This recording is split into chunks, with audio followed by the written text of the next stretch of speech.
আমার ভুল যেটা হচ্ছে সেটা হচ্ছে আমি পার্সোনাল টপিক নিয়ে কিছু কিছু কথা বলছিলাম, তিশার আম্মুর ব্যাপারে কিছু কিছু কথা বলছিলাম পার্সোনাল টপিক নিয়ে, যেই কথাটা আমার হচ্ছে বলা উচিত হয় না, এই জন্য হচ্ছে আমি আন্তরিকভাবে দুঃখিত। এখন থেকে আমি আর কখনোই কোনো লাইভে আমি কাজ সংক্রান্ত ব্যাপারে যেই পেজ থেকে আমি লাইভ হব, আমি কখনোই পার্সোনাল কোনো টপিক নিয়ে কথা বলবো না।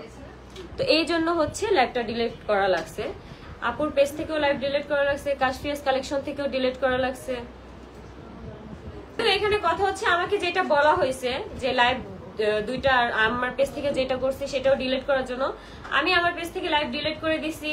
তারপর হচ্ছে আমি এখন লাইভে ক্লিয়ার করে দিলাম যে আমার পার্সোনাল টপিক নিয়ে কথা বলা উচিত হয় না। এটা আসলে একটা ঠিক কথা যে আমি আমার কাজের কর্মস্থল থেকে পার্সোনাল টপিক নিয়ে কথা বলা ভুল হয়েছে এটা আমার।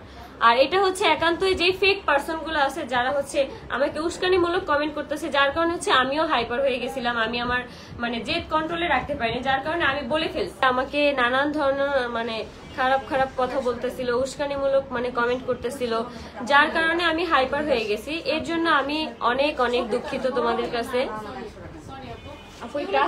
সেই কথাটা আমি বলে দিছি। আমি হচ্ছে এই টপিক গুলো নিয়ে আর বাড়াতে চাই না, যেহেতু এখানে একটা ঝামেলা হয়ে গেছে, আমার লাইভ ডিলিট করা লাগছে দুই পেজ থেকেই, আমাকে পেমেন্ট দিয়ে তো কাজ করাইতেছে, আমার জন্য তাদের ক্ষতি হয়েছে। তো আমি চাই না যে আর কোনো লাইভে এসে আমি পার্সোনাল কোনো টপিক নিয়ে কথা বলি।